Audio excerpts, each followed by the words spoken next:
بسم اللہ الرحمن الرحیم۔ السلام علیکم ورحمۃ اللہ وبرکاتہ۔ دوستو، حافظ وقاص وظائف چینل میں خوش آمدید ہے۔ فجر کی نماز پڑھنے کے بعد یہ تسبیح آپ پڑھ لیں جس طریقے سے میں آپ کو بتاؤں گا۔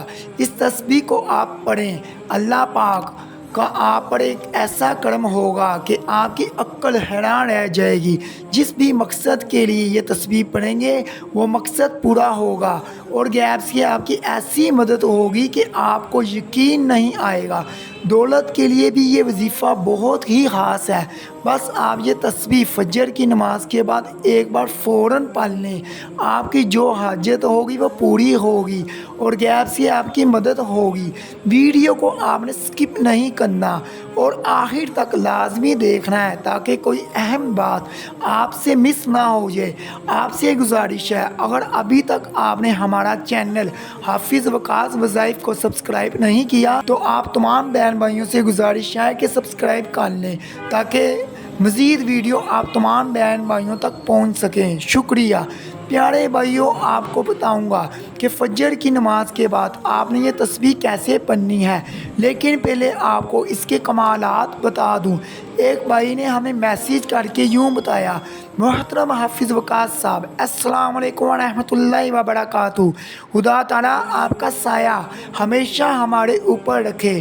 حافظ وقاص صاحب، میں آج آپ کو جاپان کی ایسی کارگزاری سناؤں گا جس کو سن کر آپ کا ایمان تازہ ہو جائے گا، اور میری آپ سے شدید گزارش ہے کہ آپ میری اس کارگزاری کو لازمی اپنے درس میں بیان کریں تاکہ جو دوست احباب آپ کی ویڈیو کو سنتے ہیں ان کا بھی ایمان تازہ ہو جائے۔ حافظ وقاص صاحب، بات کچھ اس طرح سے ہے، ہم وزٹ ویزے پر جاپان گئے۔ ہم نے سوچا کیوں نہ وہاں پر کسی کو مسلمان ہونے کی دعوت دی جائے۔ اسی دوران ہم نے ایک خاتون کو دعوت دی، وہ کہنے لگی میں مسلمان نہیں۔ ہم نے کہا اگر آپ مسلمان نہیں ہیں لیکن آپ کو حق کی دعوت دینا ہمارا حق ہے، تو وہ ہماری بات سننے لگی۔ ہم نے اس کو اسلام کی دعوت دی، ہم نے اس کو اللہ تعالیٰ کی وحدانیت کے بارے میں بتایا کہ وہی ہمیں رزق دیتا ہے، اسی ذات نے ہمیں پیدا کیا ہے، زندگی موت کا وہی مالک ہے، ہر چیز پہ قادر ہے، عزت و ذلت اسی کے قبضے میں ہے۔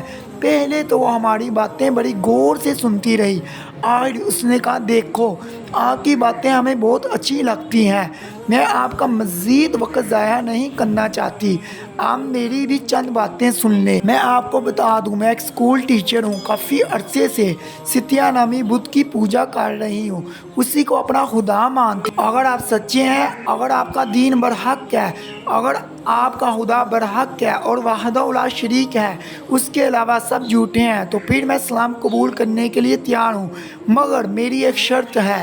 اگر میری شرط قبول ہو جائے تو مجھے اسلام قبول کرنے میں کوئی رکاوٹ نہیں تو پھر ویری سوری۔ کیا شرطیں ہیں؟ ہم نے پوچھا۔ کہنے لگی 10 سال پہلے میرا بیٹا گم ہو گیا تھا اور آج تک اس کا پتہ نہیں چلا، میں نے ہر جگہ اس کو ڈھونڈ لیا ہے مگر اس کا کوئی پتہ نہیں چلا، اب تو میں اس کو ڈھونڈ کر تھک چکی ہوں۔ اگر تمہارا خدا، تمہارا مذہب سچا ہے تو آج رات میرا بیٹا واپس آ جائے، اگر وہ واپس آ جائے تو میں مسلمان ہو جاؤں گی۔ اس کی عجیب و غریب یہ شرطیں سن کر ہم حیران بھی ہوئے اور پریشان بھی ہوئے۔ بہرحال ہم نے ہمت نہ ہاری اور اس کو برابر سمجھاتے رہے کہ بہن، اللہ تعالیٰ ہر چیز پر قادر ہے، وہ آپ کے بیٹے کو جس وقت چاہیں واپس لا سکتے ہیں، مگر ہمارا اللہ تعالیٰ کے ساتھ ایسی شرطیں لگانا ٹھیک نہیں ہے۔ خدا تو بے نیاز ہے، ہمیں اس کی رضا کی ضرورت ہے۔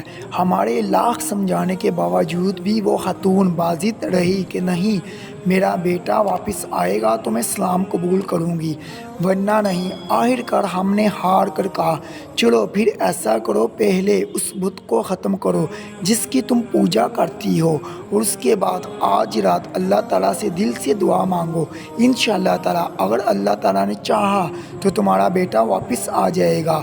ہم نے اسے سمجھا بجھا کر کسی حد تک تو مطمئن کر دیا۔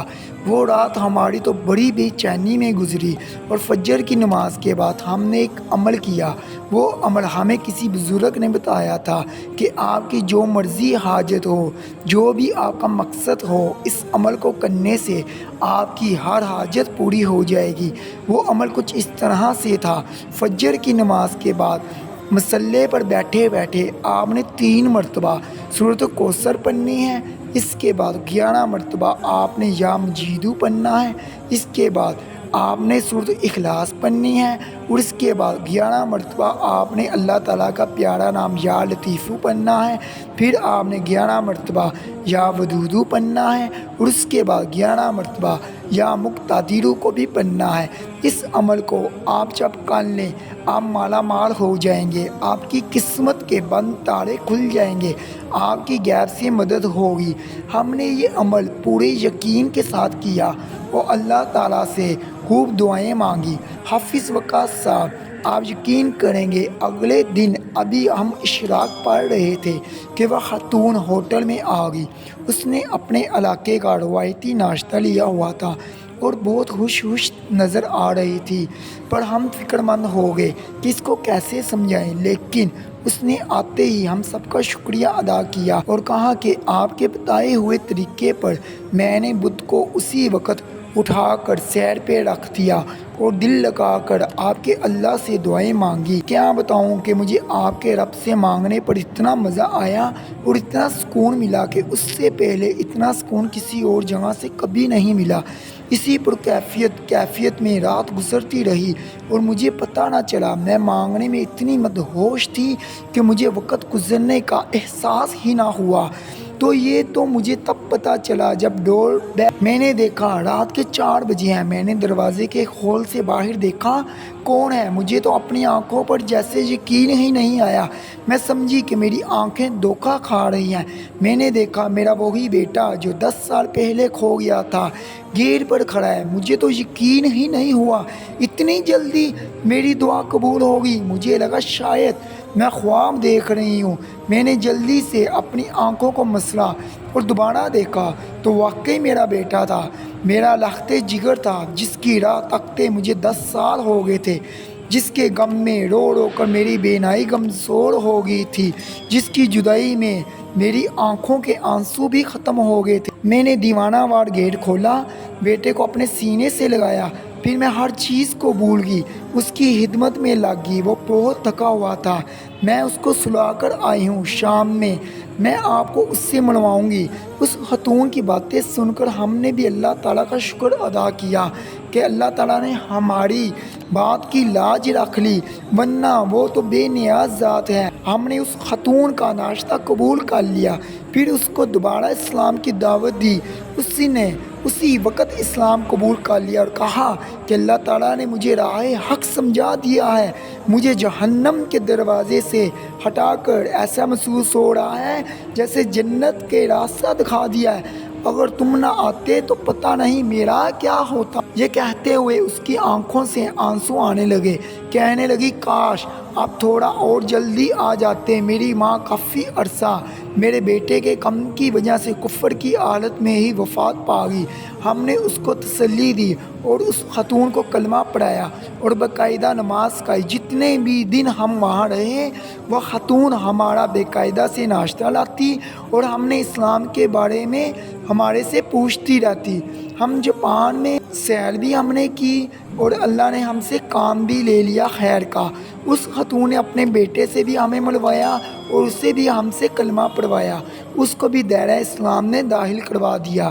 جب ہم وہاں سے رخصت ہونے لگے، وہ خاتون بہت بلک بلک کر رو رہی تھی، جیسے اس سے اس کا کوئی بہت قریبی بچھڑ رہا ہو۔ یہ ایمان افروز واقعہ ہے۔ میری خواہش ہے آپ اس کو اپنے درس میں لازمی بیان کریں تاکہ دوسرے بہن بھائیوں تک بھی یہ عمل پہنچ سکے۔ اللہ تعالیٰ آپ کا حامی و ناصر ہو۔ پیارے بھائیوں اور بہنوں، آپ نے یہ کارگزاری بھی ملاحظہ فرمائی اور اس کارگزاری کے اندر وظیفے کا طریقہ بھی ملاحظہ فرما لیا۔ یاد رہے، جب بھی اللہ تعالیٰ کو اس کے نام اور کلام کے ساتھ پکارتے ہیں، وہ ضرور آپ کی دعا قبول فرماتا ہے۔